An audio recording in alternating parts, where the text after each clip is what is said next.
네, 안녕하십니까. 2024년 새해 밝았습니다. 홍사원의 경제쇼도 제가 이쪽에서 시작한 지 이제 딱 한 달 됐습니다.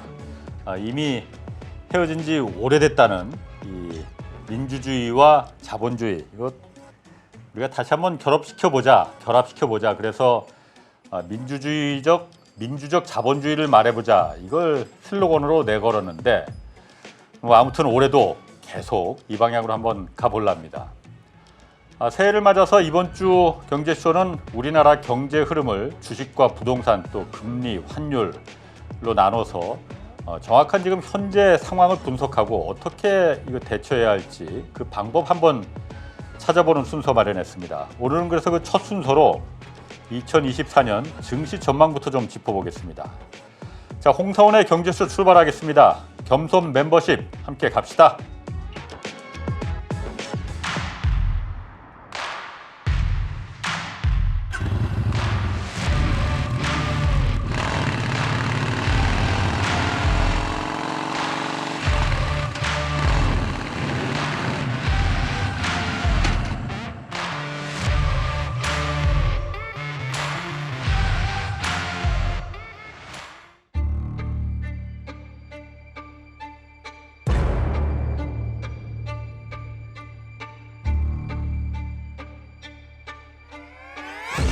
기자 홍사원입니다.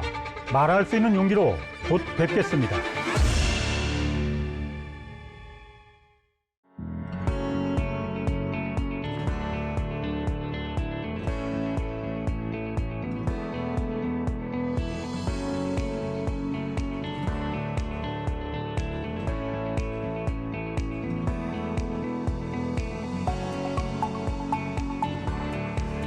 네, 2024년 올해 증시 어떻게 될지, 어떻게 전개될지 오늘 홍사원의 경제쇼에서 좀 분석해 보겠습니다. 새해 첫 출연자로 이분 모셨습니다. 김경록 전 PB 모셨습니다. 안녕하세요. 네, 안녕하세요. 김경록입니다. 네, 김경록 PB는 아시는 분들도 아실 테고 또 저분 누구지 하는 분도 있을 거예요. 네. 일단 정경심 교수 자산관리 한국투자증권에 계셨었죠? 네, 한국투자신탁인가? 증권입니다. 증권이요. 네. 거기서 어떤 일을 하셨었던 거예요? 그러니까 한국투자증권에서는? 이제 PB라고 하면 이제 자산 관리인으로 예. 이해를 하시면 되고요. 조금 직관적으로는 예. 영업 직원, 아, 네, 고객의 자산을 관리하면서 예. 회사에다가 수익을 벌어주는, 네, 예. 그렇게 생각하시면 될 것 같습니다. 그러다 하여튼 고초를 겪으셨고 네, 방송 인터뷰는 제가 알기로는 KBS에 유일하게 하셨죠 그때? 네, 한참 이제 막 그 사건의 한가운데서 맞습니다. 2019년 아. 8월 정도였으니까요. 네. 어쨌든 제가 방송 시작하기 전에 제가 KBS 기자였잖아요. 네. 제가 미안하다는 말부터 먼저 좀 전해드리겠습니다. 하여튼 제가 KBS를 대표할 수는 없지만은 그때 제가 개인적으로 KBS가 그런 스탠스를 가졌었던 거 그리고 그 언론의 원칙 뭐 제가 생각했을 때는 언론에 뭐 굳이 저널리즘을 들먹일 필요도 없이 그건 정말 저희가 잘못됐다라고 저는 생각합니다. 뭐 서운한 점 많으셨죠 그때? 네, 뭐 서운하기도 했었는데 그때 뭐 조사 받고 다니느라고 정신이 없어가지고요. 네. 요즘 또 그 김경록 TV라고 유튜브 채널 개설하셨더라고요 보니까. 네, 맞습니다. 주로 거기서 뭐 얘기하시는 거예요? 그냥 제가 이제 원래 하던 일이 금융 뭐 주식 같은 일을 했으니까요. 예. 그걸 많은 분들에게 좀 쉽게 전달할 수 있는 채널을 만들어 보자. 금융 지식, 네, 하시는 채널하고 비슷해요. 저는 경제 나누기입니다. 경제 나누기. 네. 뭘 나눠요? 뭐 제가 알고 있는 지식 그리고 아. 제가 공부하고 이해한 것들을 예. 네, 쉽게 전달하고 싶은 마음에 유튜브 채널을 개설했습니다. 자, 그래서 오늘 저희가 좀 김경록 PB 모신 이유가 금융 전문가이시고 그 자산 관리 계속하셨었으니까 그리고 김경록 지금 TV에서 그런 금융 채널을 운영하고 계시니까 올해 주식 분야에서 주식이 지금 어떻게 될 것이냐 올해 같은 경우에 왜냐하면 변동성이 지금 굉장히 여러 가지 변수가 굉장히 많다고 하잖아요. 그러니까 뭐 물론 주식이 주가 전망이 뭐 오를 거냐 내릴 거냐 이걸 맞추는 거는 사실 뭐 의미도 없고 그건 뭐 가능하지도 않은 일이고 일단 작년 말까지는 4분기에 이제 코스피 같은 경우는 주가가 계속 그래도 차분하게 계속 올라갔잖아요. 네. 막 급격하게 올라간 건 아니지만은 이 추세가 계속 될 거냐 당분간은 그거는 좀 어떻게 좀 보시는지. 일단은 이게 좀 어려운 질문인데요. 예. 제가 그 전문가라고 하시는 분들의 이야기를 들었을 때도 답을 맞추셨던 분들도 없었고, 그렇죠. 그건 뭐 재수 네. 좋으면 맞추는 거니까 그야말로. 그래서 지금 그 사람들 얘기가 맞을 가능성도 좀 낮고, 예. 그걸 또 제가 맞출 가능성도 예. 없고요. 그래서 제가 오늘 말씀드리고 싶은 건 예. 그 우리가 전문가라는 사람을 어떻게 받아들여야 되는지에 대한 이야기를 좀 하고 싶거든요. 전문가를 사실은. 어떻게 받아들여야? 네. 사실 뭐 민주적 자본주의, 네. 뭐 경제 나누기라고 하면 정보의 비대칭성이 없어야 되는 게 일단 첫 번째인데, 예. 요즘 같은 시대에 정보의 비대칭성은 그렇게 크게 일어나질 않죠.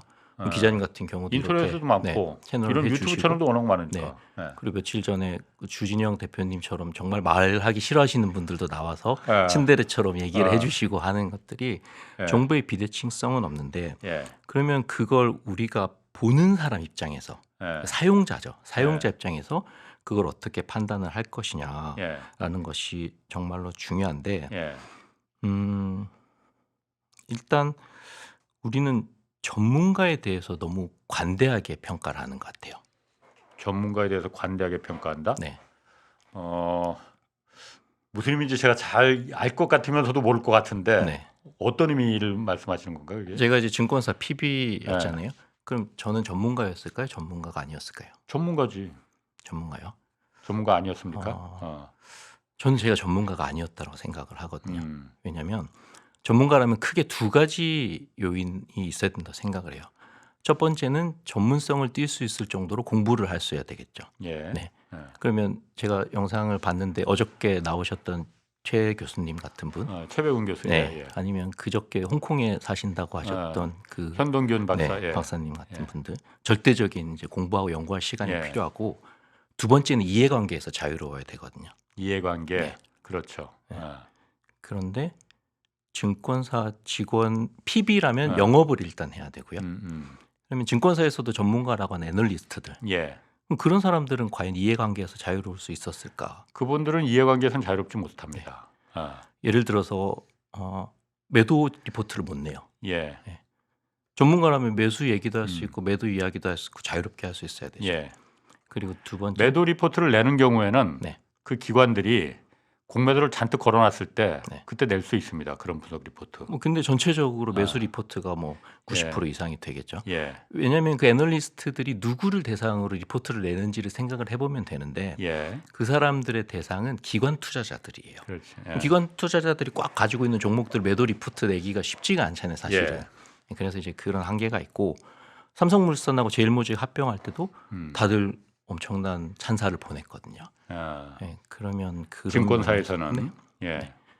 본인 생각과 다를 수도 있었겠죠. 예. 하지만 본인이 그 처해져 있는 입장과 조직의 그런 이익을 대변하다 보니까, 그런 면에서 좀 전문가에 대한 우리가 사용자 입장에서 어떤 평가를 해야 되는지에 대해서 먼저 좀 생각을 할 필요가 있겠다. 네. 그건 제가 100% 동의합니다. 그러니까 그런 제가 이 경제 채널을 저 주제넘게 경제 프로그램을 갖다 한 3년 가까이 진행하다 보니까 제가 이렇게 말하면서 저 사람은 그러니까 제가 그 초빙한 이제 그 전문가 패널들 중에서도 네. 증권사 현재 애널리스트나 그 분석가들 있거든요. 네. 그분들 입장들을 다는 아니지만은 저 사람이 말하는 게 일반 그 투자자들이나 일반 국민들을 상대로 해서 객관적인 정보를 지금 말해주는 걸까? 아니면 그 뒤에 있는 자기가 어쨌든 월급을 받고 있는 증권사 직원일 거잖아요. 네. 그 증권사의 입장을 갖다가 완전히 배제하고 이해 충돌 없이 그냥 말할 수 있을까라는 의심이 속에선 조금 들긴 들거든요, 솔직히. 네. 그런 면에서 말씀하시는 거구나, 그러니까. 네, 맞습니다. 그리고 그걸 우리가 관대하게 받아들일 이유도 없어요, 사실. 예. 그렇잖아요. 그렇다고 해서 뭐 우리 길 가다가 누가 나에게 100만 원이나 1000만 원을 그냥 아무 이유 없이 주는 경우가 없잖아요. 예. 그걸 반대로 얘기하면 전문가를 통해서 내가 그런 돈을 벌 수 있는 기회도 없을 거란 이야기하고 똑같은 거거든요. 예. 그래서 사용자 입장에서는 저는 좀 그 영상 보시는 네. 분들도 조금 삐딱하게 네. 아니면 조금 시니컬하게 예. 받아들이는 태도가 일단 첫 번째로 좀 필요할 것 같다. 그 말씀 잘하셔서 그러면은 네. 오늘 그거부터 좀 물어볼게요. 왜냐하면 지금 뭐 그 공중파에는 그런 게 별로 없지만은 뭐 케이블 TV에도 증권 채널도 굉장히 많이 네. 있고 유튜브에는 또 수도 없이 많은 그야말로 이런 그 경제 전문 채널, 뭐 투자 채널들 많이 있잖아요. 맞습니다. 증권사에서 운영하는 데도 있고 맞습니다. 자산운용사에서 운영하는 데도 있어요. 네. 그럼 그런 거 다 보지 말아야 됩니까? 그러면? 아닙니다. 그거에 대한 태도인데요. 예. 우리가 뭐 신문이나 뉴스나 보기 싫지만 볼 때가 있잖아요. 그게 예. 나에게 도움이 될 때가 있고 예. 그러면 크게 제가 첫 번째 말씀드린 약간 비판적이고 삐딱한 태도로 보되 두 번째는 그걸 나한테 어떻게 실용적으로 사용할 수 있을지에 대해서 고민을 해야 되거든요. 음. 그리고 어떻게 나한테 실용적으로 어떻게 사용할 수 있을까고? 그래서 저희 질문이 이제 2024년 증시 전망에 대해서 네. 저한테 물어보셨잖아요. 예. 그러면 증시 전문가라고 하는 사람들이 지금 코스피를 2024년에 예. 2250포인트에서 예. 2770포인트로 설정을 해뒀어요. 예. 그 밴드에서 아, 주가가 움직일 아, 것이다라고 이야기를 예. 했다 그러면 일단 뭐 니들이 맞추겠어? 일단 첫 번째 생각. 그리고 예. 두 번째는 제 생각이 저는 이걸 좌회전이라고 이야기를 하는데요. 잃지 않는 방향으로 이 정보를 이용하는 연습을 하셔야 될 것 같아요. 잃지 않는 방향으로. 네. 예를 들어서 보통 사람이면 2250배 나 많이 사야지 이렇게 생각할 수도 있고요. 근데 잃지 않은 방향이 어떤 거냐면 어느 날 봤더니 코스피가 한 2770, 80 정도 돼 있는 거예요. 예. 그러면 분위기가 엄청 좋을 거 아니에요, 주변에. 예. 근데 전문가들이 올해 고점이 2770이라고 했었는데 그러면 되게 좀 비싼 상황이 아닐까? 예. 그러면 예. 나는 잃을 수 있는 가능성이 커진 거니까 예. 덥석 사지 않는 거죠. 이런 쪽으로 방향이 생각이 오히려? 네, 실용적으로 좀 써먹을 수 있는 쪽으로 생각을 하는 게 좋을 것 같다. 네. 그 전문가들의 의견을 받아들이긴 받아들이되 네. 그걸 현재 상황하고 좀 그러니까 보수적으로 비판적으로 네. 받아들이면은 그게 유용한 그 레퍼런스가 되는 거고 네. 그렇지 않고 덥석 그냥 왜냐하면 전문가들 아까 말씀하신 대 2,700 그 정도로 했는데 2,700 가면은 네. 이거 3,000 곧 뚫는다. 네. 이렇게 하는 게 전문가들 그래야만이 그 기관이 뒤에 있는 증권사들의 이해관계하고도 그게 또 맞아 떨어지는 거니까. 그렇죠. 그리고 그때 분위기도 아마 되게 축제 분위기일 거예요. 사고 싶은 분위기일 테고. 예. 하지만 잃지 않는 쪽으로. 예. 네. 덥석 나는 안 사야지. 네. 최소한 사지 않으면 잃지는 않으니까. 예. 네, 그런 쪽으로 생각하는 훈련이 좀 필요할 것 같다. 알겠습니다. 그러면은 제가 아까 처음에 물어봤던 오를 거냐 내릴 거냐 그거는 그냥 안 묻는 걸로 하겠습니다. 제가. 네. 그거 묻는 거는 그냥 제가 취소하는 걸로 하고 제가 물어보면서도 이걸 맞출 수가 있겠어 이게 설마 그러면서 속으로는 그렇게 생각했거든요. 솔직히. 네. 그건 제가 미안합니다. 또 한번. 네. 자 그러면은 이거는 이거는 좀 얘기를 해주실 것 같아요. 그러니까 올해 작년에도 그랬지만은 작년보다 올해는 변동성이 진짜 클 것이다 이런 이거는 누구나 다 얘기하고 있잖아요. 네, 맞습니다. 변동성이 여러 가지 있습니다. 뭐 미국 금리도 있고 지금 뭐 한국의 그 경기 상황도 그렇고 수출입 상황도 그렇고 미국이 또 뭐 경기 침체가 올 거라는 것도 있고 일본까지도 지금 막 그 통화 정책이 막 들썩들썩하고 여러 가지가 막 사방에서 복합적으로 나오는데 어떤 때 어떤 요인이 주식이 상승할 수 있는 요인은 뭐가 있고 지금 여러 가지 변동성 중에서 하락시킬 수 있는 요인은 어떤 게 있을지 그건 어떤 게 있을까요? 저는 지금 금융시장을 한마디로 요약을 하자면 다이어트라고 표현하고 싶거든요. 미국의 다이어트. 미국의 다이어트. 네. 근데 미국이 다이어트 할 때 사람들이 제일 빼고 싶은 게 뱃살이잖아요. 예. 그러면 그 뱃살에 딱 적용되는 게 뭐가 있을까요? 뭘 빼고 싶어요. 되게. 미국에서 뱃살을 빼고 싶은데 그게 뭘까요? 너무 질문이 어려운데. 물가입니다. 그런 면에서 네. 금융으로 이렇게 물가. 대치시켜서 얘기를 해보면 예. 미국의 물가가 지금 다이어트 하고 싶은 미국의 뱃살이거든요. 예. 그리고 미국은 연준이라고 하는 곳에서 혹독하게 다이어트를 해왔고 예. 아직까지도 계속 다이어트를 하겠다고 이야기를 하고 있어요. 예. 오른쪽 허벅지는 약간 주식 정도가 될 수 있을 테고 예. 왼쪽 허벅지는 부동산, 예. 오른쪽 종아리는 원자재, 왼쪽 종아리는 뭐 펀드, 예. 그리고 예. 채권은 약간 이 방향성이 반대니까 음. 뭐 얼굴 정도로 표현을 할게요. 그러면 올해 상승 요인은 일단은 제한적입니다. 왜냐하면 상승이라고 하면 부잖아요. 예. 부라고 하면 살이 찌는 거고 예. 다이어트를 하겠다고 지금 얘기를 하고 있는데 예. 상승 요인 자체는 일단 막혀 예. 있고요. 하락 요인은 넘치죠. 계속 더 다이어트를 혹독하게 해야 되는 상황이 발생이 예. 되면. 근데 우리가 살다 보면 다이어트가 성공적으로 잘 되는 경우가 있어요. 그러면 치팅데이라 그래서 맛있는 거를 먹기도 하고 그런 날들이 있잖아요. 예. 이런 것들을 우리가 기술적 반등이라고 이야기를 할 수가 있거든요. 주식은 전체적으로는 다이어트 구간이다. 하지만 이게 다이어트가 너무 잘 되면 밥을 먹을 때가 있잖아요. 고를 때 타겟으로 해서 조금 수익을 낼 수 있는 기회들이 있지 않을까. 그게 기술적 반등이다. 뭐 그렇게 표현할 수가 있죠. 많이 빠진 게 그냥 회복되는 정도로 기술적 반등이라고 이야기를 하니까요. 그럼 전반적으로는 어쨌든 간에 올해 어쨌든 자산 시장 중에서 특히 뭐 다른 자산도 그렇지만 주식 시장 같은 경우에 그렇게 재작년 막 이때처럼 막 이렇게 올라가고 네. 뭐 이런 거는 그러니까 기대하기 힘들다라는 뉘앙스로 제가 읽히네요. 네, 맞습니다. 다이어트를 하겠다라고 하셨고 그렇지. 기자님도 아마 아실 거예요. 얼만큼 다이어트를 하겠다라는 걸 얘기를 해줬거든요. 예, 그렇지. 뱃살을 몇 프로까지 유지를 하겠다. 물가 2%까지는 맞습니다. 계속 다이어트 하겠다. 네.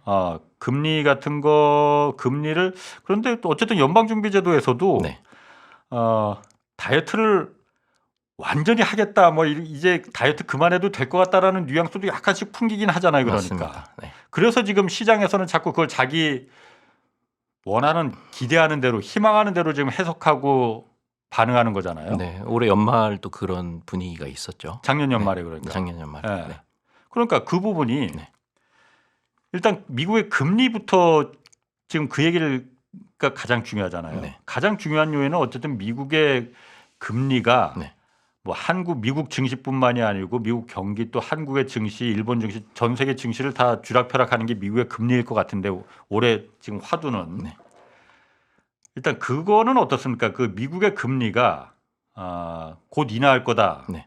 이런 월가의 그게 분석인지 아닌 기대일지 희망일지는 잘 모르겠습니다. 네. 그런데 어쨌든 그런 얘기는 계속 나오거든요. 경제지나 신문에서도 계속 언론에서도 그런 얘기 나오고 네. 그 부분 가능성에 대해서는 어떻게 보십니까? 일단은 저희가 금리 얘기를 하고 있잖아요. 예. 사실 시청자분들이 다른 건 다 몰라도 금리만 생각하셔도 돼요. 금융에서 시작과 끝인 금리니까. 예. 그리고 지금 그 금리가 전 세계 시장을 뒤흔드는 이슈이기 때문에 더 중요하게 된 상황이기도 하고요. 예. 그러면 금리가 어떻게 될 것인가는 크게 두 가지로 생각을 해야 돼요. 예. 정책금리와 예. 시장금리거든요. 정책금리는 이야기를 해줬어요 벌써. 정책금리가 기준금리를 말하는 네, 거죠. 기준금리요. 아. 어떻게 하겠다라는 예. 거. 그리고 가이던스도 나와 있습니다. 내년에 3번 내리겠대요.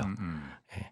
그런데 시장금리는 그걸 확대 해석을 해버렸죠. 기준금리를 내년에 3번 내리겠다고 연방준비제도에서 말한 건 아니잖아요. 그 사람들이 회의를 하고 나면 자기네들이 점도표라 그래서 점을 딱딱딱 찍어요. 예, 그럼 예. 그걸 기준으로 해서 예. 시장에서 해석을 그 하거든요. 해석이지 그야말로 네. 그걸 연방준비제도에서 발표를 내년에 3번 내릴래 우리 이렇게 한 건 아니잖아요. 맞습니다. 지금. 네. 근데 지금 상황으로서는 그 연방준비위원들이 결정을 하는 거니까 예. 그 사람들의 생각이 예. 그렇게 가고 있고 예. 그리고 연준이란 곳은 엄청나게 큰 자산을 움직이는 곳이기 때문에 예. 선행적으로 행동하지 않아요. 제 생각은 그래요. 음. 후행적으로 행동을 하는 거기 때문에 특별히 큰 가이던스를 주거나 시장에 엄청난 시그널을 주려고 하진 않습니다. 예. 돌아가는 거 보고 나는 결정할래라는 예. 스탠스이기 때문에 예. 근데 그런 의미에서 내년에 3번 정도 내릴 거라는 건 이미 정해져 있는 사실이죠. 예. 근데 시장에서 그거를 되게 확대 해석해서 올해 작년 연말에 예. 이미 시장에서는 약간 축제 분위기 산타랠리도 있었겠지만 그렇게 받아들인 거고요. 네. 그러면은 어쨌든 그러면은 그 점도표 아까 점도표에서 3번 뭐 내릴래 이런 것도 그러니까 월가가 네. 미국 금융시장이 그걸 보고 자기네들이 해석을 한 거지 네. 실제로 어떻게 될 거라는 건 연방준비제에서 밝힌 게 아니고 네. 우리나라도 그래서 한국의 분석가들도 이제 곧 미국이 올해 초에 이제 누구는 3월 달에 내린다는 얘기도 있고 6월 달에 내린다는 데도 있고 네. 뭐 올해 연말에 가서 내린다는 그런 분석도 있고 네. 각양각색인데 네.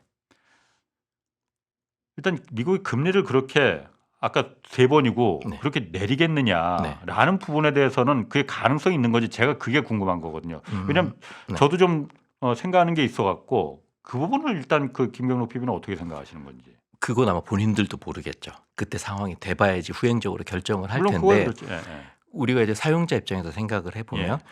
올해 12월 달을 작년 그리고 12월 작년 12월 달을 예. 그리고 2024년을 한마디로 이야기할 수 있는 단어가 문장이 예. 소프트 랜딩이거든요. 연착륙. 네, 연착륙. 예. 금리와 물가는 어떻게 보면 같은 이야기인데 예. 금리와 물가가 비행기가 안전하게 부드럽게 착륙하듯이 내려갈 것이다라는 기대감이 있어요. 예. 그러면 그 기대감으로 지금 작년 연말에 주가가 반응을 했잖아요. 예. 근데 그 기대감처럼 2024년에 되게 소프트 랜딩이 된 상황이라고 생각을 해보면 예. 업사이드가 얼만큼 있을까요? 이미 가격에 반영이 됐는데. 이미 반영이 다 된 거라 이거죠. 그 네. 부분은. 아니요. 다라고는 아니지만 예. 뭐 60% 반영이 될 수도 있고 예. 70% 반영이 될 수도 있고 이미 그 2024년에 대한 기대감으로 주가는 올랐어요. 예. 근데 그 기대감이 현실화가 돼서 소프트 랜딩이 됐다고 하더라도 업사이드는 별로 없죠. 근데 만약에 하드 랜딩이 됐거나 테이크 오프가 돼버리면 그러니까 완전 우당탕탕 네. 경기 침체가 예를 들어서 그 세게 오고 그런다는 걸 경기 침체가 세게 오거나 아니면 물가가 안 잡히거나 예. 네, 그런 예. 경우들을 예측이 아니라 대응의 영역이니까 우리 입장에서는 그런 시나리오들을 가질 수가 있는 거죠. 그러면 지금 업사이드보다 다운사이드가 더 큰 상황이 의도치 않게 만들어져 버린 시장이 너무 과도하게 예민하게 반응하는 바람에 다운사이드가 크다는 건 그러니까 내려갈 그 하방폭이 더 커질 수 있다 이 얘기를 말씀하시는 건가요? 왜냐하면 좋아질 거라고 예측하고 배팅을 했는데 예. 실제로 좋아지더라도 이미 반영이 됐기 때문에 크게 오를 게 없고 예. 만약에 이게 예측과 다르게 하드 랜딩이 되거나 경기 침체가 되거나 아니면 다시 그냥 물가가 이륙해버리는 상황이 돼버리면 지금 오른 것들은 그냥 다 허수가 돼버리는 거잖아요. 그러니까 지금 연착륙이 될 건지 경착륙이 될 건지 그 부분은 그 부분이 이제 금리를 결정할 부분일 텐데 그 부분에 대해서 지금 예측하는 거는 가능하지 않다 이렇게 보시는 거죠? 네, 왜냐하면 연준도 그걸 예측을 본인들도 못 하고 있는 상황이고 저희가 코스피 밴드 예측하는 게 되게 그 웃긴 얘기가 되는 것처럼 물가는 더 우리가 살아 숨쉬는 거 어떻게 변동할지 모르는 건데 예측해서 행동하는 거는 의미가 없고요. 어떻게 변수들이 생겼을 때 어떻게 대응할 것인지를 생각하는 게 사용자 입장에서는 중요한 의사. 그런데 그 부분이 과정이죠. 네. 사실 미국 경기가 연착륙할 거냐 경착륙할 거냐 그 부분에 대해서 예측은 못하는 거고 당연히 그렇지만 지금 월가에서도 예측을 하고 한국에서도 예측을 하고 일본에서도 예측을 하고 그 부분으로다가 그거 믿고 지금 경제 정책을 방향을 잡고 또 시장에서 그 어떤 대응을 하고 이런 경우가 많잖아요. 맞습니다. 근데 지금 보면은 작년 말부터 그 얘기가 계속 나왔단 말이에요. 미국이 분명히 올해는 그러니까 작년 기준으로 내년에는 분명히 금리 인하를 내려간다. 왜냐? 미국 경기가 지금 못 견딘다. 금리 이 정도로 기준금리를 높여놨으니 못 견딘다. 그러니까 이제 내릴 때 됐어. 내릴 때 됐어. 그러니까 내릴 거야. 그리고 내릴 때 보면 미국이 항상 금리를 급격하게 내리더라. 과거에 보면은 왕창왕창 내려서 그야말로 화끈하게 내리지 조금씩 찔끔찔끔 내리지 않더라. 그래서 지금 시장이 주식시장도 작년 이제 4분기부터 계속 이제 쭉쭉 올라간 거잖아요. 미국도 그렇고 한국도 그렇고. 그런데 제가 그냥 이렇게 잘 모르지만은 그냥 보기에 미국이 금리를 내릴 이유가 지금 뭐가 있겠느냐. 말씀하신 대로 금리를 내리려면은 그만큼 경기가 아주 안 좋아서 돈 풀어서 경기를 부양시킬 만큼 그 상황이 됐을 때 금리를 내리고 그런 의지가 보이는 거잖아요. 근데 지금 미국 경기 상황이 그런 상태냐 지금 아니잖아요.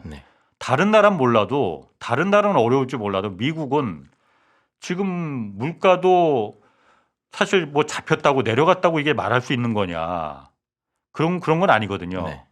그런 건 아니고 물론 내려가긴 내려갔지만은 미국 그런 국민들이 고통을 느끼지 못할 정도의 인플레 상황이 지금 다 꺼진 거냐 그거 아니고 네. 그렇다고 해서 그러면은 경기가 완전히 침체된 거냐 그거 아니지 않습니까? 미국 고용 시장 지금 굉장히 탄탄하거든요. 그리고 전 세계 자본들이 막 서로 투자하겠다고 반도체니 태양광이니 무슨 배터리니 단축 투자하겠다고 미국으로 다 몰렸고 한국도 잔뜩 투자했습니다. 네. 미국 전역이 다 공사판입니다. 지금 막 공장 짓느라고. 이런데 미국이 금리를 왜 내리겠느냐 이걸. 네. 제가 미국 바이든이든 파월 연준 의장이든 됐을 때 뭐 이건 제 생각이지만은 저는 내릴 것 같지 않거든요. 네. 그런데 지금 우리는 다 내릴 거야 미국이. 그러니까 이제부터는 다시 자본시장에 살판 난 거야라고 생각을 하고 있지 않습니까? 네. 그게 잘못된 건지 저는 신중하게 판단해야 된다고 생각하거든요. 이게 사실 각자의 생각이죠. 어떻게 보면 분석하는 사람들의 판단일 테고. 예, 그런데 주식이 대응의 영역이라고 이야기를 하는 게 예, 실제로 왜 그렇게 금리를 급격하게 내렸냐면요.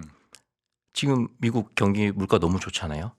지금은. 예, 예. 그럼 쉽게 예, 물가가 안 잡힐 거라고 기자님이 생각을 하시지만 예, 이게 사람들의 심리라는 게 자기가 지불할 수 있는 돈의 가치를 딱 넘어서는 순간 예, 지갑을 순식간에 닫아버리거든요. 네. 음, 그래서 지금 돌아가는 판으로 봤을 때는 경기가 불황이 오거나 금리가 내려가거나 물가가 내려갈 것 같지는 않지만 과거에 왜 그렇게 급격하게 금리를 내렸냐. 사람들의 심리가 순간적으로 혹한이 오듯이 얼어버리니까 예. 그랬던 거고 예, 사실 그렇게 치면 최근에 미국이 이렇게 급격하게 금리를 올릴 거라고 예상한 사람도 없죠. 사실은 없었어요. 예, 제가 이번 이제 방송 준비를 하면서 되게 그 월가에서 기사를 하나 봤는데요. 예, 2022년 말에 시장을 지배했던 컨센서스가 뭔지 혹시 기억하실까요? 2022년 말에 네. 그때는 코로나 이제 뭐 그 종식되고 글쎄 그때 뭐였었나요? 경기 침체는 사실이다.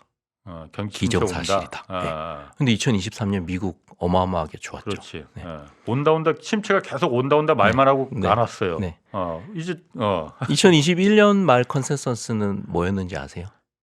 재작 2년 전 네. 말에는 네. 뭐였을까요? 금리 인상에도 네. 미국 빅테크들은 안 죽는다. 근데 그때 엔비디아 3분의 1 토막 나고 테슬라 반토막 나고 금리를 올리면서 그거를 못 견디던 시장이 2022년이었거든요. 그러니까 사실 지금 예상은 2024년에 틀릴 가능성이 대부분인데 예. 제가 다시 말씀드리자시 사용자 입장에서는 지금 가이던스가 소프트 랜딩이라 그러면 예. 그게 지금 시장에 가격이 반영이 됐냐 안 됐냐를 판단하는 게 중요한 거거든요. 가격이 반영이 안 됐으면 좀 베팅 해볼 만하죠. 예. 가격이 반영이 됐다 그러면 기자님처럼 잃지 않는 쪽으로 생각을 하는 의사 진행 과정이 중요한 예. 거고요. 저는 그런 연습이 좀 필요하다. 네. 그런 면에서 네. 그럼 또 하나 지금 미국의 변수 중에 하나가 이건 뭐 미국뿐만이 아니고 미국 11월에 대선 있잖아요.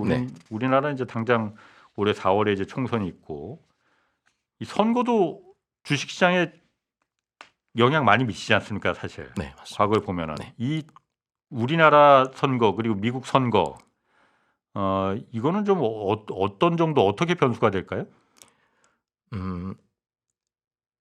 혹시 정치 테마주 보셨잖아요. 작전주가 그런 거 될 수도 있고. 많이 뜹니다. 네. 요즘도 뭐 많이 네. 나오고 얘기 네. 나오고. 그러면 저는 이걸 약간 본질하고 연결해서 생각을 하는데요. 예. 그 사람이 정치인이 돼서 그 사람이 아니면 그 사람과 지인인 기업이 예. 결국에는 더 많은 혜택을 누려서 예. 이익이 늘어날 것이다 예. 라는 것들이거든요. 예. 결국 기업의 본질은 이익의 증가를 이야기를 하니까 그럼 정치도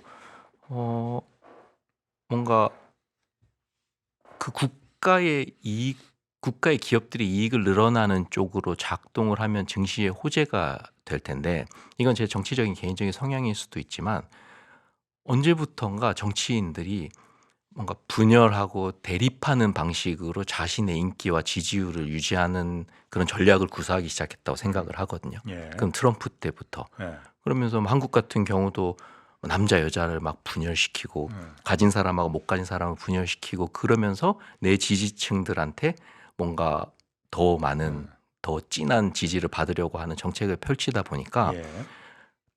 성장에 대한 것들을 스스로 막 가두는 모습이 있어요. 사실 중국하고 미국하고 싸울 이유가 뭐가 있나요? 중국하고 미국하고 싸우는 이유는 네. 어쨌든 중국이 과거에 그 종이 호랑이로 계속 남았어야 되는데 네. 진짜 호랑이가 되려니 미국은 그게 패권을 넘겨준다는 건 사실은 패권 국가에서 비패권 국가로 된다는 거는 견디기 힘든 상황이거든요. 네. 그러다 보니까 그게 본질적인 싸움의 시작은 거기서부터 시작된 거 그렇죠. 아닙니까? 그럼으로써 미국의 기업들이 손해를 보잖아요. 그렇죠. 중국에서 뭐 핸드폰 팔기도 힘들고 예. 차 팔기도 힘들고 싸게 뭘 수입해 오던 것도 못 하고 관세 예. 높아지고 국민들은 더 비싼 걸 쓰게 되고. 예. 근데 그러면서 정책을 잘해서 미국만 좋아진 상황이 됐지만 저는 이 트렌드는 계속 유지가 될 거라고 생각을 해요. 그리고 만약에 트럼프가 갑자기 대통령이 됐어요. 예. 한국에서 지금 미국의 반도체니 자동차니 다 갖다 줬는데 아 그냥 이거 나는 무조건 미국 거만 쓸게라고 얘기를 해버리는 순간 우리는 또 몇 조의 돈을 그냥 날리는 경우가 돼버리고 예. 그러다 보니까 정치가 기업의 이익이라든지 경제 성장에 오히려 이제는 방해되는 쪽으로 작용을 하더라. 그게 내 인기하고 연결해서 생각을 해버리면 예. 예, 저는 그런 식의 계속 생각들과 분석들이 예. 들고 사실 우리 같은 경우도 최대의 우리의 소비자는 중국이란 나라인데 예. 그 나라를 뭐 취향일 수도 있고 아니면 이념일 수도 있고 예, 경제 논리로 생각하지 않고 그냥 그들을 배척하면서 손님은 그냥 내쫓는 꼴이 돼버렸거든요. 예. 예, 그러다 보니까 확장성이 부족하고 성장이 음. 없어지는 형태로 점점 발전을 한다. 음. 그러면 사실 생각할 건 내수밖에 없어요. 서로 내수. 도움될 상황이 어, 아니거든요. 그렇지. 국가별로. 예, 예. 예, 예. 계속 싸움할 테고. 예. 예, 그래서 내수에서 뭔가 좀 좋은 거를 찾자. 그러다 보니까 사이즈를 또 작은 것들밖에는 못 찾게 되고.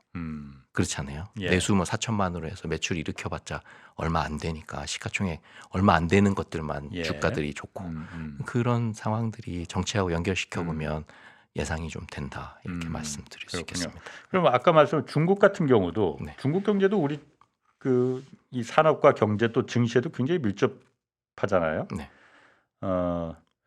중국 정부가 어쨌든 돈을 풀 때 한국 증시도 좋았습니다. 그러니까 올랐습니다. 중국의 어떤 그 상황 변화에 따른 이 기회 요인 이런 거는 올해 좀 없을지. 그 제가 이제 경제 이야기 하러 나와서 다이어트로 설명을 하는 네. 게 사실 조금 마음에 걸리더라고요. 왜냐하면 좀 멋있는 말도 하고 싶고 그런데 멋있었는데 그거 쉽게 설명을 드리려다 보니까 예. 그렇게 말씀을 드렸는데요. 예. 미국은 다이어트를 해야 되는 상황이고요. 중국은 살이 쪄야 되는 상황이에요. 그런가요? 네. 중국이? 중국은 살이 쪄야 되는 상황인데 예. 주변의 사람들이 중국은 쟤네는 빼빼 말라서 살 못 찔 거야라고 생각하고 있는 상황이고 예. 미국 같은 경우는 쟤는 너무 잘 먹어서 살이 안 빠질 거야라고 생각하는 상황이에요. 예. 둘은 완전히 극과 극인 네, 상황인데 아무리 우리가 빼빼 마른 사람도 예. 뼈와 피부 무게는 있잖아요. 예. 그러면 중국도 그 레벨이 있지 않을까.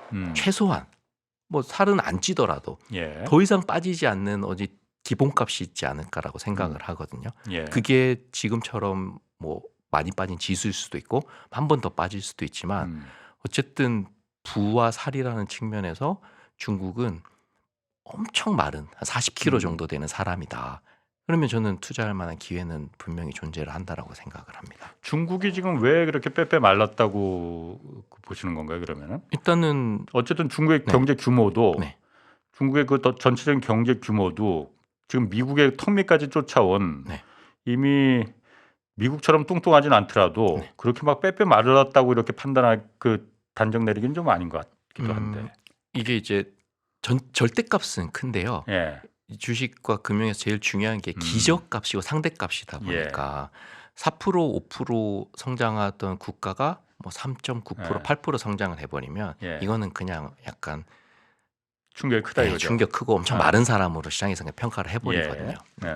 그래서 그런 거고 제가 생각하는 중국이 헤매고 있는 이유는 예. 첫 번째는 미국이 못 크게끔 막고 있는 거 첫 번째. 뭐 반도체 같은 것들 뭐 안 주려고 하고 예.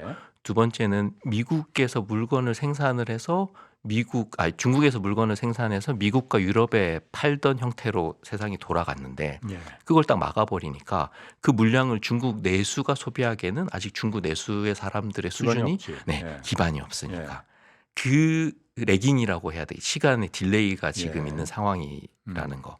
그리고 두 번째는 코로나 때 문을 제일 늦게까지 잠그고 있었다는 예. 거. 그 두 가지가 중국의 성장률을 빼빼 마르게 만드는 그런 상황이 됐다. 근데 저는 이건 약간 시간 문제라고 생각합니다. 내수 같은 경우는 결국 본인들이 시간만 지나면 예. 미국 사람들이 쓸만한 것들 중국 사람들도 다 쓰게 될 테고 예. 그리고 문은 이미 열었으니까 조금씩 또 그런 개방은 될 테고 저는 그렇게 생각합니다. 중국 입장에서 가장 어쨌든 올해도 그 현안이 미국과 지금 싸움이잖아요. 네. 미국하고 패권 경쟁이라는 게 작년에 좀 한참 막 그 불붙다가 좀 약간 좀 누그러지는 것 같기도 했었는데 또 자세히 보면 또 그런 것 같지도 않더라고요. 네. 여전히 그러니까 미국은 중국이 더 이상 크는 걸 지금 여기서 용인하면은 미국을 뛰어넘는다. 그러면은 다시 돌이킬 수 없다. 그러니 지금 확실히 잡아야 된다라는 거는 뭐 확실한 것 같아요. 물론 11월 미국 대선 결과에 따라서 약간 바뀔 수는 있겠지만은 누가 되든 미국 전체 국부를 위해서 또 미국 국민을 위해서도 이 패권을 넘겨주면 안 된다 중국한테라는 부분은 뭐 변함이 없을 것 같은데 이 패권 경쟁이 미중 간의 패권 경쟁이 심해지는 게 그리고 아니면 좀 약해지는 게 우리 증시에는 어떤 게 좀 더 유리한 건지. 네. 한국 증시로 얘기를 하면 예. 사이좋게 지내는 게 좋죠. 너무 아. 이거는 금융 얘기할 필요도 없어요. 그렇지. 그래야지 서로 그렇지. 물건도 주고받고 무역도 돌아가고 예. 물류도 돌아가고 하는 예. 것들인데 서로 그거를 못하게 그러니까 저는 미국이 동네에서 제일 많은 부자가 심보가 고약해가지고 예. 아무하고도 나누려고 하지 않고 자기 예. 집 앞으로 지나가는 사람들한테 세금 걷고 그러면서 발생되는 문제들이라고 생각을 하거든요. 두 번째 부자가 잘 살 수는 있죠. 예. 근데 그거를 내가 막아보겠다고 시간을 지연시킬 수는 있겠지만 예. 사실 결국 이게 중국 내수에서 해결이 돼버리면 막고자 해도 막을 그렇지, 수 있는 못 막지. 방법이 예. 없는 거잖아요. 예. 그리고 반도체 뭐 화웨이 폰이 지금 엄청나게 애플보다 많이 팔린다고 이야기하다시피 우리도 일본에서 특수가스들을 수출 안 한다라고 했을 때 그게 6개월에서 1년 사이에 다 그걸 한국 자체적으로 만들어서 소비하기 그렇지. 시작했거든요. 예. 그래서 중국도 미국이 그걸 시간을 딜레이 시킬 수는 있지만 예. 결과론적으로는 막지는 못할 막을 거라는 수는 없다. 생각은 합니다. 네. 그러면 그 부분이 미국도 그러면은 막을 수 없다는 걸 알고 있을 테니 네. 그러면은 미중 간의 패권 경쟁이 좀 약해질 가능성도 있다. 그러면 그게 한국 증시에도 네. 나쁘지 않다 이렇게 받아들이면 되겠네. 그러면. 그런 것도 있는데 예. 제가 정치인 입장에서 생각을 해보면 예. 내가 지금 대통령 하고 있어요. 예. 근데 만약 역전이 되는 상황을 내 임기 내에 봤다고 생각을 해보세요. 그거 용납을 못하는 그렇지. 거예요. 그럼 그건 다 자기 탓이 돼 버리니까. 그걸 어떻게든 다음이라든지 미래로 이제 미루고 싶은 심리가 작용하니까 네, 그런 거 같습니다. 그런 면에서는 그 미중 패권 경쟁이라는 게 네. 단순히 그냥 이렇게 경제적인 그 문제 이런 거로만 따져서는 도저히 저거는 예측이 불가능한 거고. 네, 오히려 마이너스를 아는 거죠. 네. 굳이 경제 논리로 봤을 때는 마이너스고 국민들 입장에서도 뭐 미국 사람이 취향적으로 중국 사람 싫어할 수는 있지만 막 나는 너 진짜 꼴도 보기 싫어. 너는 망해야 돼. 이런 생각을 하는 국민들은 또 없을 그렇지. 거거든요. 정치인들의 생각인 거죠. 이것도 좀 그럼 좀 물어볼게요. 지금 네. 어쨌든 정부가 공매도 전면 금지시켰잖아요. 네. 물론 한시적이라고 하지만은 이게 개미 투자자들 위해서 그리고 주가가 공매도가 부정적인 역할을 지금 기능을 하고 있다라고 판단해서 아마 네. 금지를 시킨 것 같은데 이 부분은 증시에 네. 어떻게 영향을 좀 줄까요? 이미 우리가 그거는 경험을 했습니다. 예. 공매도가 금지가 되고 예. 그 다음날 주가가 폭등을 했죠. 예. 그리고 그 다음날부터는 또 다시 서서히 예. 내려갔어요. 예. 실제로 주가가 급등한 날 제일 많이 팔았던 세력이 누군지 아세요 혹시? 그건 모르죠. 개인입니다. 개인들이 뭐 정부 얘기하고 금융 예. 얘기하고 불합리하다라고 했지만 예. 그 다음날 주가가 하루 오르니까 예. 엄청나게 많은 물량을 그냥 팔고 나갔거든요. 음. 본인들이 그냥 팔고 나갈 논리가 필요했던 것뿐이에요. 예. 정부가 거기에 그냥 발 맞춰준 것뿐이고 예. 사실은 공매도라는 게 당연히 매도가 되면 주가가 빠지는 게 맞죠. 그런데 매수보다도 훨씬 번거롭고 어렵고 힘든 일이거든요. 예. 그리고 매도로 주가를 인위적으로 내릴 수는 없어요. 공매도로.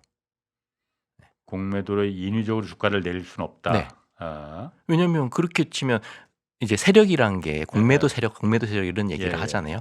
그러면 어떻게 돈이 많은 특정의 집단들이 주가를 내리기 위해서 연대했다 이렇게 표현을 할 수가 있어요. 예. 그럼 돈 많은 사람이면 편하게 그냥 매수해서 돈을 벌지 뭐하러 공매도해서 주가를 내려요. 개인들 입장에서 내 주식이 빠지니까 그렇게 생각이 되는 거지만 예. 외국인이나 기관 투자자 입장에서는 그냥 내가 가지고 있는 주식을 해지하는 개념으로 예. 일정 부분 공매도 포지션을 가져가는 것뿐이지 예. 그게 내 주식을 인위적으로 누른다거나 아니면 뭔가 다른 의도가 있다거나 불합리하다거나 이런 것들은 사실이지도 않고 예. 투자하는 사람 입장에서도 하등 도움이 되는 판단이 아닙니다. 그냥 내 주식이 성장이 더뎌서 빠지는 거예요. 저는 예. 그렇게 생각하거든요. 네. 사실 공매도라는 게 일반 그 개미 투자자들은 네. 불만이 굉장히 많이 많죠. 있습니다. 네. 근데 많이 있는 거는 공매도 자체에 대해서 불만이 있는 게 아니고 네. 그 기관들이나 외국인 그 큰 투자자들이 네. 특히 기관들이 불법으로 이걸 공매도를 하는 거, 네. 이 부분이 소위 말하는 그 무차입 네. 공매도 네. 이번에도 뭐 금감원에서 몇 군데 적발을 했더라고요. 그래서 과징금 뭐 크게 뭐 때리고 그랬던데 네. 이런 부분을 개선을 이런 부분에 대해서 불만이 있는 거지 이거 그렇습니다. 자체를 없애라. 네. 물론 없애라고 말하는 그 투자자들도 있긴 있어요. 그렇지만은 전 세계 많은 나라에서 이걸 유지시키는 이유는 다 그만한 이유는 있는 거잖아요. 네. 그렇기 때문에 이걸 갖다 그냥 갑자기 아까 말씀하신 대로 정치가 네. 경제를 발목을 잡는 이 대표적인 사례 중에 하나 아니었나. 그걸 한번 설명드려볼게요. 예. 공매도를 하려면 예. 대차라고 하는 주식을 빌리는 과정이 그렇지. 필요하거든요. 예, 예. 근데 이게 지금 전산화 안 됐다라는 거예요. 예. 사실 공매도는 다 전산화 됐어요. 내 주식을 빌려가면요. 핸드폰에 바로 딱 떠요. 몇 주 예. 빌려갔다라고. 그렇지. 거기까지 전산화가 됐는데 예. 공매도를 하기 위해서 빌리는 과정이 전산화가 안 됐는데 예. 근데 이게 전산화가 안 되는 이유가 뭐냐면요. 이거는 그냥 내가 1,000주가 필요하면요. 하루 종일 그걸 전화해서 구해야 돼요. 예. 금리와 기간과 내 담보물과 그걸 구해가지고 뭐 200주 빌리고 300주 빌리고 700주 빌리고 빌려준다 그랬다가 안 빌려주고 예. 그러는 게 대차거든요. 이거는 그냥 경매시장하고 비슷한 거예요. 예. 예, 차입을 하는 거니까. 근데 그걸 만약에 전산화 시켰다고 한번 가정을 해볼게요. 뭐 1,000주 7%에 빌려줄 사람들 딱 해서 전산화 빡빡빡 시켰어요. 그럼 공매도가 더 용이할까요? 안 용이할까요? 용이할 것 같은데. 훨씬 용이하죠. 개인들한테 유리한 얘기가 아니에요. 전산화 되는 게. 공매도 때문에 내 주식이 빠졌다 생각하는 사람 입장에서는 예, 대차가 지금 더 어려워서 예. 공매도를 못 치는 경우가 많아요. 1,000주 빌렸는데 오후 1시에 거기서 아, 나 금리 더 받을래 그러고는 못 예. 빌려줘라고 하고 그리고 얘 같은 경우는 그래서 무차입 공매도가 생기는 거예요. 내가 지금 공매도 1,000주 쳐야 되는데 예. 1,000주 빌렸다고 생각하고 주문을 냈는데 예. 200주 빌려준 애가 나 금리 더 안 주면 안 빌려줄래라고 예. 꺾어버리는 경우 때문에 예. 무차입 공매도가 생기는 거지. 음. 그래서 개인 투자자들이나 뭐 정부 몇몇 전문가들이 나와서 이야기를 하는데 대차 과정까지 만약에 누군가가 할 필요는 없겠지만 큰 돈을 들여가지고 투자를 해서 전산화 시켜놨다. 예. 그러면 공매도 치는 사람들한테는 더 편하고 효율적이 되는 거죠. 아니 그러니까 전산화를 시켜놓으면은 네. 무차입이나 이런 거는 없어질 거 아니에요, 그야말로. 그 다 기록이 남으니까는 네. 차입도 실제 빌리지도 않고 나 빌린 거로 해줘. 네. 그냥 이렇게 하고 공매도를 칠 수는 없을 거 아니에요. 네. 근데 그걸 누가 무슨 의도로 왜 만드냐는 거죠. 대차 빌려주는 사람 입장에서도 내 정보가 오픈 안 되게 빌려주고 싶고 많은 이자를 받고 싶고 예, 예. 빌리는 사람 입장에서도 음. 여기저기 이야기해서 좀 싸게 빌리고 싶고 한데 예. 누군가가 투자를 해서 그 시스템을 만들고 전산화를 해야 될 거 아니에요. 그러면 이게 공공의 이익이 있다 그래서 정부에서 큰 돈을 투자하기에는 예. 사실은 무차입 공매도라고 하는 게 그때 그 주진현 대표님도 나와서 말씀하셨지만 실제로는 전체 거래에서 많지 않다 실수로 이거죠. 일어나는 예. 일이지 의도적으로 무차입 공매도를 할 정도로 그렇게 무질서하고 용기 있는 그런 투자자들은 없어요. 만약에 지금 어떤 증권사에서 무차입 공매도 하다 걸렸다고 생각해 보세요. 예. 그 피해가 얼만큼 되겠어요. 그 과징금이나 이런 것 말씀하시는 뿐만이 거죠? 아니라 이미지상으로도 그냥 아, 한 번에 매장이 되겠죠. 아, 근데 실제로 그 공매도를 쳐서 버는 돈은 요만큼이거든요. 아. 예. 그런 의사결정이 일어날 수가 아, 없어요. 공매도로 그렇게 기관들이 많은 돈을 버는 건 아닙니까? 그러면? 많은 돈 벌 수가 없죠. 왜냐하면 공매도를 하면 내가 그 빌린 기간 동안 이자도 납부해야 되죠. 예. 만약에 갑자기 그 사람이 돌려달라 그러면 돌려줘야 되거든요. 예. 그 PF 하실 때 브릿지론 생각하시면 예. 돼요. 예. 거의 공매도는 브릿지론과 비슷한 것들이에요. 예. 그러다 보니까 용이한 게 아니고 막 여기저기서 짜맞춰가지고 예. 어쨌든 그 돈을 만들어 놔야 되는 거거든요. 예. 그러다 보니까 공매도가 뭔가 더 큰 세력이 되고 편리하고 이런 생각은 우리 개인들의 생각이지 예. 기관 기관 입장에서는 비중도 많이 가져갈 수도 없고 시간이 길어질수록 손해만 커지고 예. 그리고 얘는 또 업틱룰이라 그래가지고 주가를 밑으로 내려서 주문을 낼 수가 없어요. 공매도는 예. 우리가 사는 거는 주식을 위로 사서 그렇지. 가격을 인준으로 올릴 예. 수가 있잖아요. 예. 근데 공매도는 딱 매도 호가까지만 주문을 낼 수가 있어요. 어. 근데 그걸 매수 호가에 주가를 내리면서 파는 순간 그게 예. 바로 적출돼서 불법이 되거든요. 예. 예, 그래서 그런 거래도 써먹을 수도 없지. 음.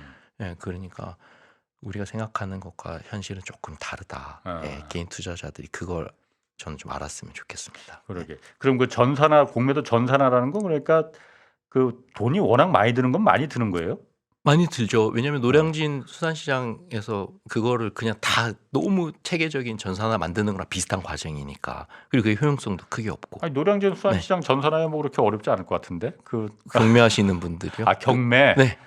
아. 경매예요. 공매도는 내 아. 물건을 나 그 천주 빌려줄게. 얼마 아. 줄래? 뭐 너 담보는 뭘로 맡길래? 그렇게 해서 딜을 하고 그렇게 예. 해서 차입을 한 다음에 매도를 치는 거거든요. 그 앞단을 전산화하기가 쉽지가 않은 거죠. 아, 네. 얼마에 그러니까 할지 그 사람 마음 속을 갖다가 어떻게 전산화를 하느냐 네, 그러면 그리고 빌려주는 사람 입장에서는 그게 전산화되는 순간 내가 가지고 있는 게 오픈이 돼 버리잖아요. 그렇지. 예. 예. 그러니까 그것도 편한 건 아닐 테고. 아, 미국이 그런- 안 하는 데는 이유가 있습니다. 그렇군요. 그렇게 발전된 아. 국가에서. 네. 아 그런 또 그 우리가 그 알지 못하는 그러니까 네. 생각하지 못했던 그런 부분들이 또 있긴 있네요. 네. 아, 그러면 무차입 공매도를 한 사람들한테 예. 과도한 과징금만 먹이면 자동적으로 해결될 부분이에요. 본인들이 그렇지, 동기도 없는 그렇지. 거고 실수 때문에 발생하는 그렇지. 일이니까 예, 예. 그 실수를 막을 정도의 경각심을 어. 줄 만한 과태료 정도만 있어도 어. 해결되는 문제거든요. 그렇지. 전산할 그렇게 필요가 하면 없죠. 되겠네. 네. 예. 근데 그건 안 하고 아, 그냥 도로 다니지 마 이러고 길을 다 막아버린 꼴이 돼버리니까 그게 그러네. 문제인 거죠. 지난해는 어쨌든 우리 주식시장을 이끌었던 게 대표적인 게 이제 2차전지 그리고 또 인공지능 이쪽이었습니다. 올해는 좀 어떻게 될지 어떤 그 뭐 섹터라고 하잖아요. 네, 그러니까 네. 종목 네. 그 분야 어떨 것 같습니까? 일단 금리 얘기를 다시 할게요. 예, 금리가 제일 중요합니다. 예, 그러면 미국에서 지금 가만히 있어도 5.5%라는 금리를 주거든요. 기준금리 기준금리로 예, 봤을 때 그럼 예, 예금하면 5.5를 준다는 얘기잖아요. 예. 그러면 주식하고 싶은 마음이 있으세요? 5.5 이자를 주는 혹시 네, 예, 예. 없으시죠? 물론 그런데 그건 기준금리고 네. 그거는 우리 일반인들이 그야말로 받을 수 있는 금리는 아니고 아니요, 예금을 하면 하실 수 있죠. 국채를 사도 되잖아요. 그러니까 시장 금리는 네. 그거보다는 훨씬 더 지금 조금 낮잖아요. 낮긴 하죠. 예, 그럼 한국으로 예를 들게요. 예, 예. 한국은 지금 기준금리가 3.5거든요. 예. 은행에 가서 조그만 발품을 파시면 4%대 예금을 하실 예, 수가 예, 있어요. 예. 그러면 내 주식이 좋으려면 최소한 디폴트 값으로 제공되는 4%보다는 성장률이 그렇지. 확보되는 주식에만 배팅이 된다는 얘기거든요. 아, 예, 예. 근데 예. 미국의 빅테크들은 예. 올해 그런 성장을 보였어요. 아, 근데 한국은 그런 3.5를 넘어서는 성장과 이익률을 보여줄 만한 기업들이 별로 없었던 거예요. 반도체는 일단 좀 죽을 썼었고 작년에. 예. 다 제조업들은 뭐 다 분위기 예. 보시면 아시겠죠. 예. 그러다 보니까 사람들이 어떤 쪽에 배팅이 되냐면 그걸 건너뛰고 예. 더 큰 성장과 꿈에 배팅하는 트렌드로 바뀌어요. AI라든지 인공지능이라든지 당장 AI나 인공지능이 내년에 우리 삶으로 확 들어올 건 아니지만 예. 조금 더 미래로 생각해 보면 큰 성장이 있을 것 같은 기대감은 있잖아요. 예. 그러다 보니까 사람들이 그 3.5에서 4, 5, 6을 찾는 게 아니라 10, 20짜리인 더 미래에 배팅하는 형태로 네. 시장이 돌아갔던 거죠. 예.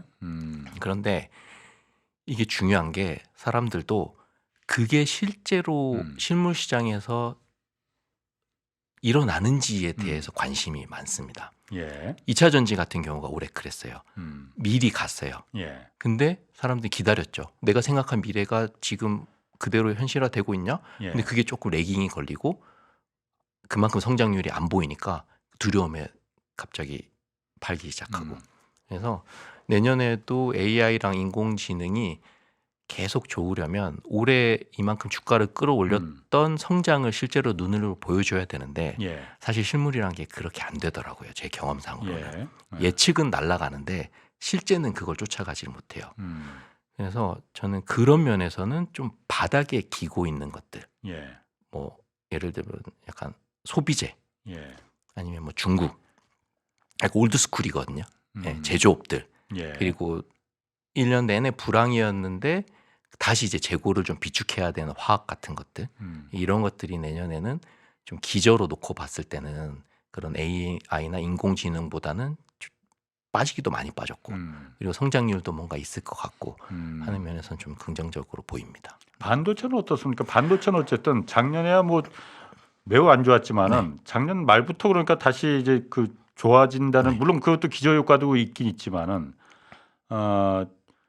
그 반도체가 다시 이제 괜찮아질 거다라는 전망들 많이 있거든요. 네. 뭐 필라델피아 뭐 반도체 지수 그런 것도 네, 있다면서 맞습니다. 거기서는 지금 굉장히 좋아질 긍정적으로 보고 있다는데. 네.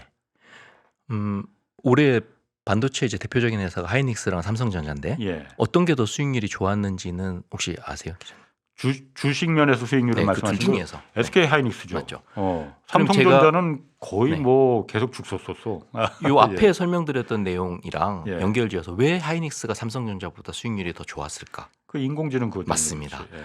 뭔가 숫자상으로는 삼성전자가 더 좋은데 예. 사람들이 생각하는 거는 더 큰 성장에 지금 배팅을 하고 있는 시장이다 보니까 예. 하이닉스에다가 손이 더 많이 나갔거든요. 예. 그러면 똑같은 논리예요. 2024년도에 이 사람들이 배팅한 만큼 실제로 숫자로 못 보여주면 하나둘씩 의심하기 시작하는 거예요. 예. 예. 그리고 실제로 실물이란 게 내 생각과 전망에 쫓아가지 못하던 게 과거 데이터고 예. 하이닉스도 내 당장 1분기부터 사람들이 배팅하고 있는 기대감을 못 보여주는 실적을 보여준다 그러면 조금 힘들겠죠. 그래서 저는 잘 팔아야 되는 시점이다라는 생각을 하고 있습니다. 그러니까 그 반도체 그 주가라는 거는 선반영하는 거니까 맞습니다. 반도체 경기가 네. 지금 올해 좋아질 거다 나빠질 거다라는 거를 지금 주가가 지금 반영하고 있다고 보시는 겁니까 그러면은? 반영했죠. 왜냐하면 회계상으로도 이익을 거의 못 내고 있잖아요. 아. 네, 근데 주가는 이미 먼저 출발을 했어요. 예. 근데 그걸 실제로 1분기, 2분기 회계적으로 못 보여주면 사람들은 내가 생각한 미래가 아니네. 아니구나 아니면 아. 늦게 오네. 그럼 예. 그때부터는 이 기대감이 두려움으로 바뀌기 시작하는 거죠. 예. 다 그런 식으로 돌아가더라고요. 음. 네. 그래서 하이닉스를 가지고 계신 분이라면 예. 일단 실제로 찍히는 숫자를 확인하는 게 제일 중요하고요. 예. 그게 못 쫓아간다 그러면 예. 잘 팔아야 되는 걸 고민해야 되는 시점이 네. 아닐까 저는 그렇게 생각을 합니다. 그러면은 그 1분기에 올해 1분기에 그 반도체 기업들의 실적을 네. 보고 판단을 그쵸. 좀 어려운 얘기이긴 그건- 한데. 네. 그건 어렵다기보다는 하나만 한 얘기인데 사실 지금 네. 어쨌든 주식이라는 게 네. 반도체가 지금 경기가 살아난다는 그 전망들은 많거든요. 네. 그럼 이미 그 지금 현재 반도체 그러니까 삼성전자나 SK 하이닉스가 대표적인 반도체 기업이니까 거기 주가가 이미 그걸 반영을 하고 지금 이 상황인 건지 네. 반영을 했는데도 지금 이 정도 주가에 머물고 있는 건지 네. 어, 반영을 한 거죠. 반영을 한 네, 거다. 이미 주가는 출발을 아. 했잖아요. 근데 그렇게까지 막 반도체 경기가 좋아질 거라고 하는데 네. 그렇게까지 막 주가가 지금 반영이 된 것 같지는 그렇게 오르지는 않았잖아요, 사실. 근데 그 회사가 지금 내고 있는 음. 퍼포먼스나 실적으로 봤을 예. 때는 이미 주가는 그걸 앞서서 한참 가 있는 상황이기 때문에 실제로 그 숫자들이 눈에 안 보인다 그러면 예. 과감하게 아니면 내가 뭐 다른 전망이나 좋은 게 있으면 모르겠는데요. 예. 그냥 기업의 실적인 본질만 놓고 봤을 때는 음. 주가가 이미 출발을 했으니까 음. 잘 대응을 하는 게 중요하다. 자, 마지막으로 네. 이거 한번 좀 제가 좀 물어보고 싶습니다. 그 맥킨지라고 있지 않습니까? 국제 컨설팅 기관. 네. 뭐 여기 굉장히 유명한 기관입니다. 여기가 10년 전 보고서에서는 그 유명한 말 있죠. 한국 경제를 서서히 끓는 물속의 개구리다. 이렇게 비유했었잖아요. 네. 그 얘기는 많이 들었었거든요. 네. 근데 최근에 여기서 또 보고서를 냈습니다. 10년 전보다 지금 한국 경제에서 끓는 물 온도가 더 올라갔다. 지금은 개구리를 꺼내야 할 때다. 라고 분석했거든요. 이 말은 다시 말해서 지금 한국 경제가 그렇게 녹록한 상황이 아니다. 네. 개구리 빨리 꺼내지 안 그러면 죽는다라는 그 경고의 메시지로 저는 들리는데 지금 한국 산업과 경제가 그럼 지금 이런 상황에서 어떤 걸 좀 준비해야 되는 어떻게 대처해야 되느냐. 저는 약간 탑다운 방식이 아니라 이제 바텀업 방식으로 말씀을 드리면요. 예. 경제와 증시에서 제일 중요한 거는 지속 가능한 성장이거든요. 예. 근데 뭐 한국 증시가 저평가됐다 이런 말들 하시는 분들이 계신데 가장 큰 이유는 한국을 대표하는 기업들이 기본적으로 성장은 하는데 지속적이지 못해서 그래요. 예. 시클리컬이라고 이야기하죠. 외국 경기가 좋아지면 좋아졌다가 안 사이클이 좋아지면 있는, 사이클이 예. 너무 주기적으로 발생하는 업종들이 우리나라의 경제의 대부분을 차지하고 있다 보니까 그럼 지속 가능한 성장이 되려면 뭔가 확장성이 있어야 되고 예. 주변에 나보다 잘 사는 사람들이 나를 많이 도와줘야 되고 그렇게 돼야 되는데 저는 가장 큰 리스크가 정치라고 생각을 하거든요. 오히려 서로 막 더 가두고 배척하고 그러다 예. 보니까 지속 가능한도 안 되고 성장도 안 되는 국면이 돼버린 거죠. 그러면 시장에서 중국처럼 생각해 버릴 수도 있는 거예요. 예. 얘네들은 더 이상 성장 못하는 예. 국가야. 그렇게 돼버리면 그때는 정말 우리가 흔히 이제 밸류에이션이라고 이야기를 하는데 한국에 예. 대한 평가를 엄청나게 박하게 할 수도 있는 그런 위기가 올 수도 있다라고 생각을 합니다. 네. 그러니까 저도 그러니까 맥킨지가 이런 보고서를 낸 이유는 한국이 지난 10년간 물론 그 이전에는 어떤 한국 그 산업 구조에 IMF 그 외환위기 이후에 한국 산업과 경제 구조가 굉장히 혁신적으로 변했었거든요. 그때는 그 당시에 IT 이제 그 혁명은 일어나고 어쨌든 그 부분을 매개체로 해서 한국의 그 반도체 산업과 IT 산업이 세계적인 혁신을 이끌었던 부분은 분명히 있었거든요. 네. 그런 면에서 한국 경제가 혁신을 통해서 발전을 했는데 지금은 과거 10년 동안은 그런 혁신이 지금 사라졌거든요. 네. 혁신이 사라지고 기업들도 그렇고 실물에 투자가 들어가지는 않고 전부 다 부동산을 통한 그 반사회적인 이제 그 거품만 잔뜩 키워놓은 그 상황이 되다 보니까 이게 한계 상황에 이르는 거 아니냐. 이런 상태로는 더 이상 한국의 경제의 어떤 발전이나 성장 이런 거는 더 이상 가능하지 않다라고 그렇게 진단을 한 것 같이 보이거든요. 그래서 주문하는 거는 한국 산업은 어쨌든 수출 주도고 내수가 지금 한국은 약한 국가니까 수출 주도다 보니까는 그러려면은 혁신이 어쨌든 여기서 있어야만이 한국 경제가 다시 살아날 수 있다. 그러니 혁신을 어떻게든 하도록 해라. 네. 그러므로 이 부동산에 올인하는 그런 그 콘크리트 경제로다가 계속 밀고 나갈 생각하지 말고 이걸 아마 말한 것 같지 않나. 혁신은 기업이 하는 거고요. 예. 최소한 정부는 그걸 방해를 하면 안 되는 저는 그렇게 생각하거든요. 그런 거죠. 예. 근데 저희가 뭐 애플이라든지 테슬라 같은 경우는 중국 방문하고 이러면 막 대서특필해서 기사가 나오고 하잖아요. 그럼 삼성이나 하이닉스나 한국의 대기업의 오너들이 중국을 안 갈까요? 다 가요. 예. 기사로 못 내요. 예. 제일 큰 손님임에도 불구하고 우리가 스스로 우리 벽을 치고 정부가 기업들의 혁신을 막는 꼴이 돼버린 거거든요. 아니 그 기사가 안 나온다는 게 네. 그러니까 그 중국에서 기사가 안 나온다는 얘기입니까? 한국에서 기사가 안 나온다. 한국에서요. 뭐 미국, 중국 가서 누구 만났다. 거기는 뭐 시진핑 만나서 악수하고 이런 네. 사진들 미국이랑 중국 그렇게 사이 안 좋아도 예. 기업가들은 자유롭게 본인들이 공략해야 되는 시장에 가서 어필을 하고 하는데 아, 한국은 가지를 않는다. 아예. 가요. 왜 안 가겠어요? 중국 가야죠. 중국 예. 가서 팔아야 되니까. 예. 근데 그거를 말을 못 하는 거예요. 왜 그렇겠어요? 뭐 정부에서- 국민들의 분위기가 안 좋을 수도 아, 있겠지만 제일 제가 눈치 보는 거는 정부라고 생각을 하거든요. 그 네. 정치가 그러니까 그 발목을 잡고 있다 지금. 뭐 가두리를 쳐버린 거죠. 네. 외연의 확장을. 네. 네. 알겠습니다. 아 오늘 얘기 잘 들었습니다. 김경록 전 PB였습니다. 고맙습니다. 네, 감사합니다. 내일은 한문도 교수와 함께 올 한해 부동산 시장 분석해 보겠습니다. 지금까지 경제와 정의를 다잡는 홍반장 기자 홍사원이었습니다.